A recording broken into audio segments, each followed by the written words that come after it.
Hello, welcome back to Hunter Tune. Today we are going to be working on this little single cam in this little EK coupe. This is an all motor single cam. I haven't really done a lot of these, but it does have some upgraded pistons in it. I think they're just like flat top pistons, P29s I think, I'm not exactly sure. And then it has a Z6 bottom end with a D16 VTEC head. So I'm not really familiar a whole lot with the D15 VTEC head versus like a normal Z6 head, but from my assumption, I haven't done research on this head or anything like that, but I would assume that the D15 VTEC head might not flow as much, but it might have a smaller chamber to it, which might end up bumping compression. That's just my assumption. That's how it seems to be on a lot of the V8 stuff, like the LS's.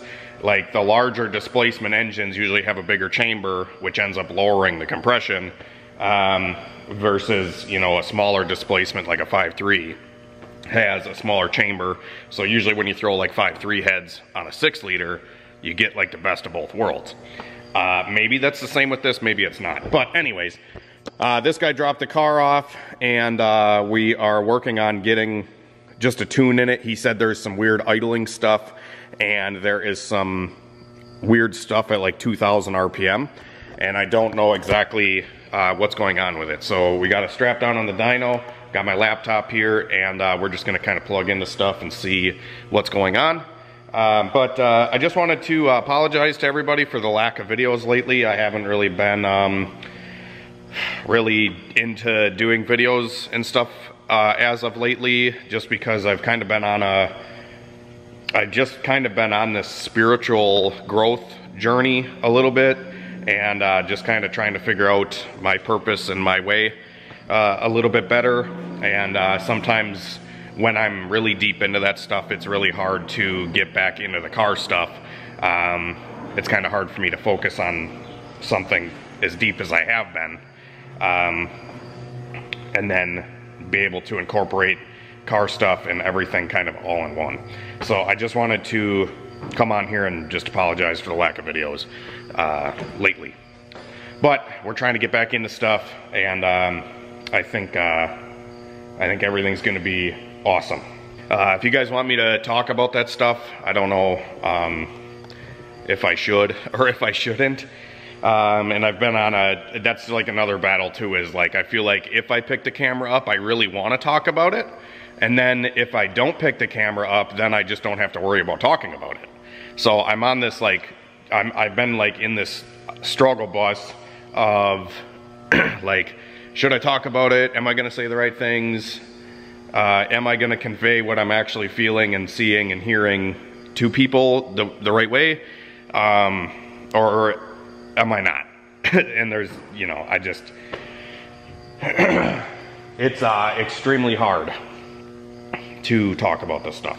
I hope and pray that you guys see that I convey God's will through working on these cars.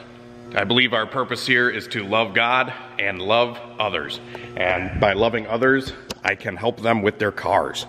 Oof, it is hot out here. So I want to just do a quick overview of this car and kind of explain how I go about tuning these cars that have these idle issues. This video is probably not going to be very structured, and I'm sorry. Like I said, I've just been a little bit busy. Anyways, so this guy brought it in, and you just have to take my word for it because I didn't film it while I was fixing it. But I still wanted to come on here and talk about it. The car would idle at like 2,000 RPM, sometimes 1,500, and it would do the ba ba ba ba ba ba, you know, the typical Honda idle surge. And when you would drive it, it would have this like buck at 2,000 RPM. Pretty much between 2,000 and 2,500, it would have this like hesitation, this like surge in and out, do do do do do do do do do, you know. And I'm like, okay, that's a little odd. So and that was with the factory computer. I plugged in a chipped computer and it did the same thing. This car does not have a check engine light bulb, so thankfully I have the Snake ECU, and I was able to data log and see that the check engine light was not on. So that was kind of odd. So I went through and I just pulled all the timing out at idle. So the idle portion of the map, I literally set it all to 0. From like 2,000 RPM all the way to 0 RPM in the low vacuum columns. I'll show you here what I was doing. So this whole area right here where we normally run like 16 degrees, I set this all to 0. To my surprise, the car had 0 change in idle speed, which I thought was like, holy crap, this thing's gotta have a giant vacuum leak or something. So I went in and I turned the idle air control valve, the duty cycle for the idle air control valve, I turned that all the way down as well. So if we go into the parameters, we can go to the idle settings, and I turned these all the way negative 100. Turned them down all the way. Still, no change in idle. So I was like, okay, what the heck is going on? And the thing's just idling at like 2,000 RPM. So I grabbed some brake cleaner, and I'm spraying brake cleaner all around, you know, the throttle body area, the idle air control area, the intake manifold gasket area. Still, no change in idle. I'm like, what the heck? So I just got pissed off, and I just went back behind the intake manifold and I unplugged the idle air control valve. As soon as I did that, car idled at 850 perfectly, but it had a check engine light,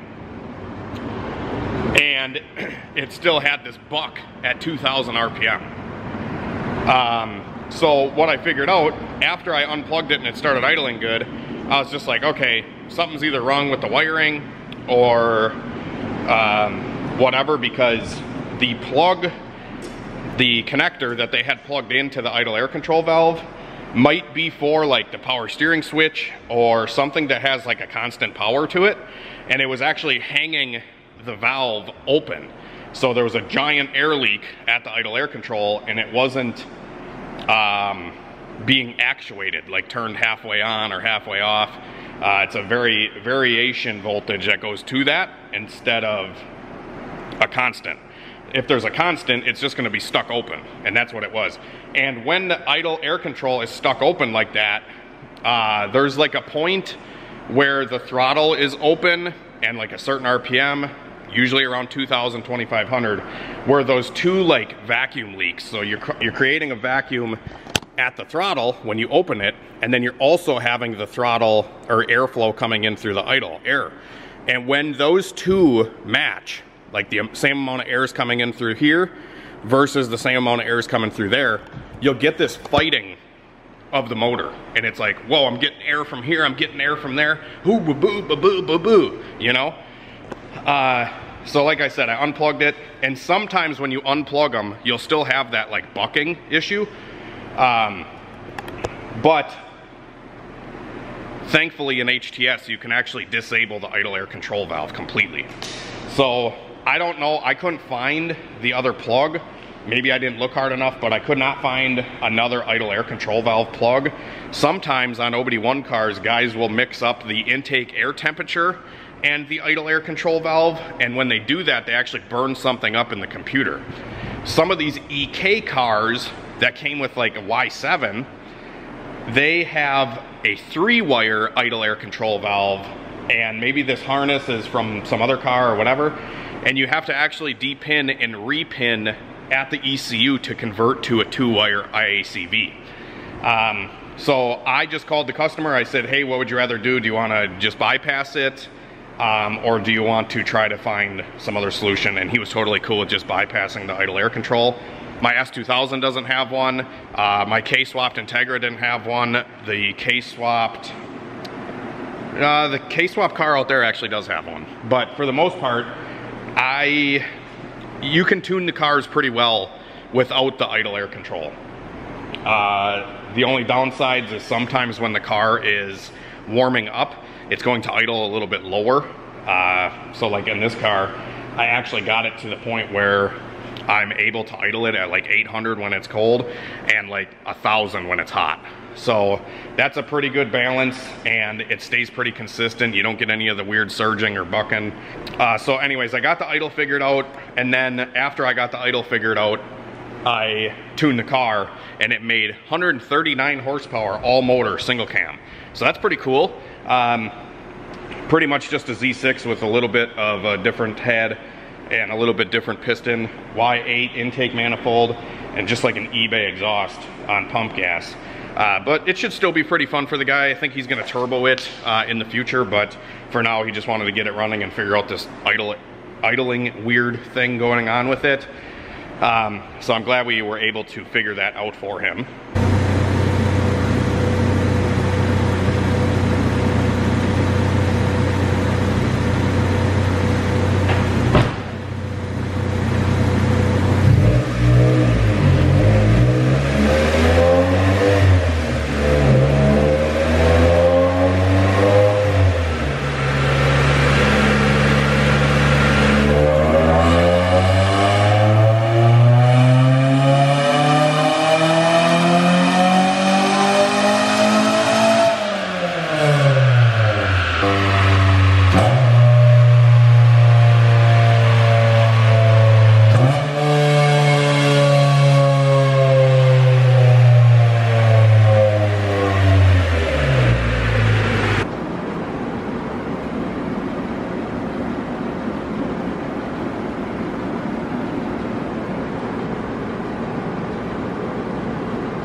How do I tune these cars without the idle air control? I'm going to show you guys right now what I do. So when you unplug the idle air control, when it's warmed up, it's probably going to idle fine. Some of them don't idle fine, and some of them won't even idle at all. They'll just die. They won't stay running with it unplugged. So what you have to do is you have to increase the airflow coming into the engine at the throttle body. And you do not do it with the screw. If you do it with the screw, it just doesn't have a consistent idle to it, I've found. So what I usually do is I turn that flathead screw all the way in on the throttle body, this one right here. And a lot of times those things are corroded and they're stuck in there pretty good. So I do the adjustment down here on the throttle body butterfly. So this thing that actually actuates your throttle, there's a jam nut and a set screw down in here. It's kind of rusty on this one, but it's a 7mm jam nut, and I forget exactly what size Allen head it is for the set screw. But pretty much what you got to do is you got to back off that 7mm, and you got to turn that set screw up. So what it does is it pushes this guy open just a little bit farther. So what that's doing is it's pretty much like if you're in the car and you can't get it to stay running, you got to keep your foot on the gas. You're putting more foot on the gas by setting that set screw higher. And typically when it's hot, if you can get the idle around 850 or 1,000 RPM with just the set screw and everything else unplugged, this is considering that your air fuel and your timing is where it needs to be. That most of the time will get the car to run perfectly fine while it's hot. When it's cold, unfortunately, a lot of times they will idle lower. And what you can do in the tune to accommodate for the cold start is you can actually go into the closed loop or the temperature corrections, and you can add more fuel or timing, because sometimes when you add more fuel, they like to idle a little bit higher, and when they're around 14.7 or 15.0, they idle a little bit lower. So if it's like a 12.5, typically they have a little bit more spunk in them at idle. So like a 12.5 or a 13 while warming up will kind of bring the idle up, and then as it warms up and the air fuel slowly comes back to where it needs to be, 14.7 or so, the idle will raise but also lower because of the air fuel. I don't know, hopefully this stuff's making sense. Another thing you can do on the actual timing map, and I learned this from doing LS cars, is at the idle portion, at the really low RPM, you can put like 25 degrees or 28 degrees of timing in it. On this one, I have it below 600 RPM, so if it does end up dipping down a little bit and dips lower than, you know, 700 or so, it's gonna kick the ignition timing up, and that in itself should theoretically help catch the dip. So it doesn't work all the time perfectly on every car, especially Hondas. They don't really respond to timing like a larger motor does, but so this one I have quite a bit in it at 500 or 600 RPM, 28 degrees. And then at 1300 RPM, I have only 8 degrees of timing in it, because if it starts to wanna idle higher, we can pull ignition out of it in order to get the idle back down to 1,000. So you have this kind of, and there's tables that you can adjust. I don't know if HTS has it, it probably does. Chrome has it, I think, and it's idle based ignition.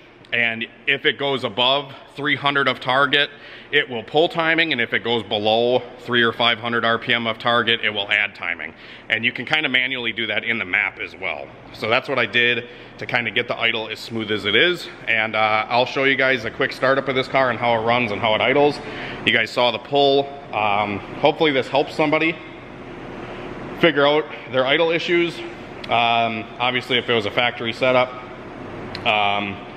you know, the harness, everything was plugged in properly, this really wouldn't be an issue, but I don't know what's going on with the harness or anything, so I just decided to bypass it and make a video talking about it. So let's see how it runs. All right, so tuned computer is plugged in, no check engine light bulb, but I hear the pump turn on and off. Look at that, crispy 1,000 RPM idle.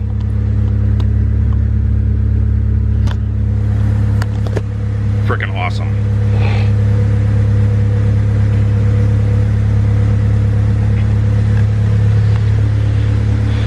And too, if the motor's been a little bit built up or anything like that, I usually like to idle them at like at least 900, because what that does too is it gives a little bit more RPM to the oil pump and bumps up the oil pressure a little bit. If you're idling really low at like 600 or 700, the lower the RPM, the lower the oil pressure as well.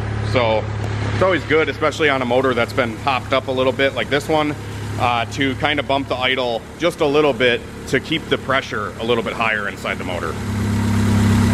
But this thing is smooth as glass. And another thing is, when you tune without the idle air, or when you get this dialed in perfectly, you should be able to rev it up.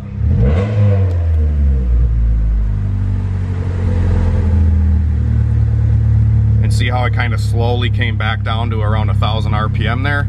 That's kind of what you're looking for. A lot of times if the idle is set too low mechanically on the Butterfly, you're gonna get a dip. So when you rev it up, it's gonna go down to 500 and then maybe back up to 1,000 after the idle air control kicks in.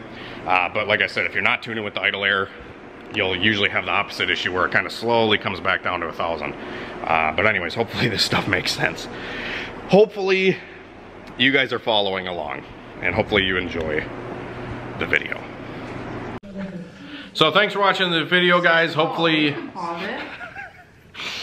thanks for watching this video, guys. Hopefully you enjoyed it. Have a great night and a better tomorrow. God bless. Hopefully you learned something here, and look forward to the next video. I'm talking about doing some of this kind of same stuff on a V8, doing the idle adjustment, trying to get a cam to chop more, that kind of stuff. That'll be the next video I'm editing. So look forward to it. I plan to do more videos soon. Give me some support down there. Leave me a like, a comment, whatever. Tell me you want me to make more videos. Get me driven to do this more. I appreciate it. Thank you.